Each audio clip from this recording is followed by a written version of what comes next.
আসসালামু আলাইকুম। ছোট্ট একটা মিনি ব্লগ নিয়ে এসেছি, আপনাদের ভালো লাগবে আশা করি। আজকে কোনো দুঃখের কথা না, আজকে একটা দাওয়াত পেয়েছি আর অনেক দিন পর দাওয়াত পেয়েছি, তাই আজকে যাচ্ছে মামা শ্বশুরের বাসায়। তো গুলশান 2 থেকে মিষ্টি নিয়ে তাই চলে যাচ্ছি বনানীতে। আর যাওয়া হয় না আসলে, আপনারা সবাই জানেন আমার শ্বশুরের শরীরটা খুবই খারাপ আর আমার আম্মু মারা গেছে বেশি দিন হয়নি। সব মিলিয়ে আমাদের মন মানসিকতা খুবই খারাপ যাচ্ছে। জায়নের বাবা অফিসের কাজে ব্যস্ত থাকে, আমি বাসায় ব্যস্ত থাকি, যে কারণে আমি মেজু মামার বাসায় আসতে পারি না। সে বনানী বাসায়, তারা আমাদের দেখার জন্য পাগল হয়ে গেছে। আর মেজু মামার বাসায় বড় মামাকেও খাওয়ার জন্য বলেছিল, তাই বড় মামাও বনানীতে নামাজ পড়ে চলে এসেছে। নামাজ পড়ে এসে একসাথে খাওয়ার মজাই আলাদা। অনেক আয়োজন করেছে মাশাল্লাহ, পায়া করেছে আর হচ্ছে চালের রুটি করেছে। আর এখানে অনেক আইটেম আছে, কোফতা আছে, মুরগির মাংস, সবজি, ডাল, তারপর গরুর মাংস, তারপর হচ্ছে কাবাব, তারপর পোলাও আর অনেক কিছু। যেহেতু তারা নামাজ পড়ে এসেছে সবাই, এই কারণে আমি জায়ানকে আগে ভাগে খাওয়াতে চলে গিয়েছি, তাই আমি ভিডিওটা নিতে পারিনি, সরি। আর এখন আমি দেখেন কি অবস্থা করে দিয়েছে মামি। আমি এত মনে হচ্ছে মামির পাশে বসেছি, মনে হচ্ছে আমি আম্মুর পাশে বসেছি, কারণ আমার শাশুড়িও আমাকে একদম ঠেসে ঠেসে খাওয়ায় আর কি। আমি এমন খাওয়াইতেছিল আমাকে, আমি লড়তে পারতেছিলাম না। মাশাল্লাহ আজকে খুব ভালো লাগছে। বড় মামা, মেজো মামা, সবাই, শুভ ভাইয়া একসাথে খাওয়ার জন্য খুবই ভালো লেগেছিল। আর পায়া তো দেখেন মাশাল্লাহ অনেকগুলাই ছিল।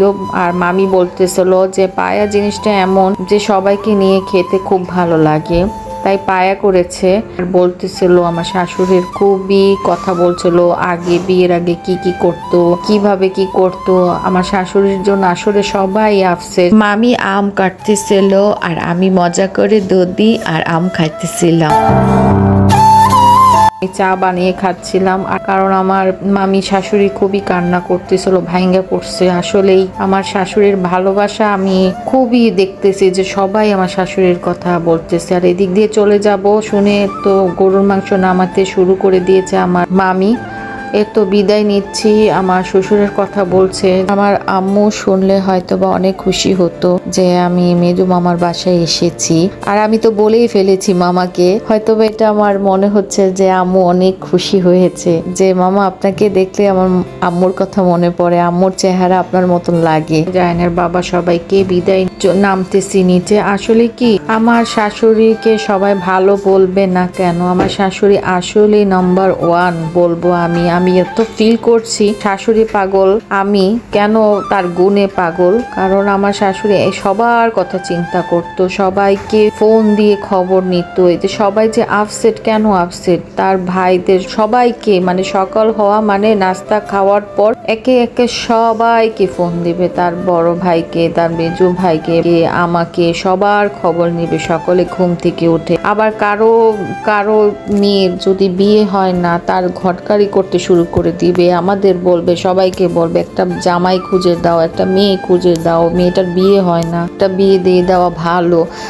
এই ধরনের আমার শাশুড়ি ছিল। আমার শাশুড়ি একটা শাড়ি বের করলে বা কিনলে সাথে সাথে আমাকেই বলতো যে তোমার কি ভালো লাগে, তুমি কি শাড়িটা পরবা। এটা কয়জনের ভাগ্যে হয় এরকম শাশুড়ি বলেন। আমার দেখেন ঘুরে ফিরে সে আমার শাশুড়ির কাছেই চলে এসেছি। বলেছিলাম যে আজকে আর বলবো না, তারপরও বলে ফেলেছি।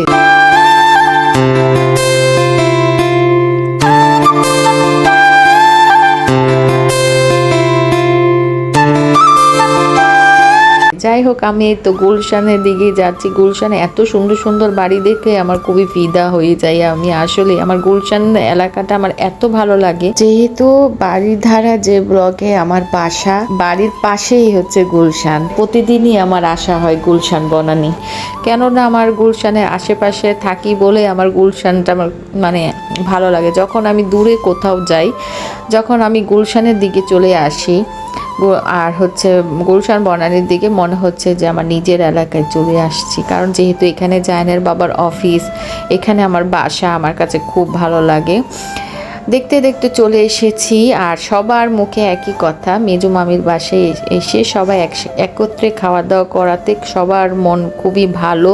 খাবারগুলো মাশাআল্লাহ অনেক ভালো হয়েছে, রান্না খুবই মজা হয়েছে।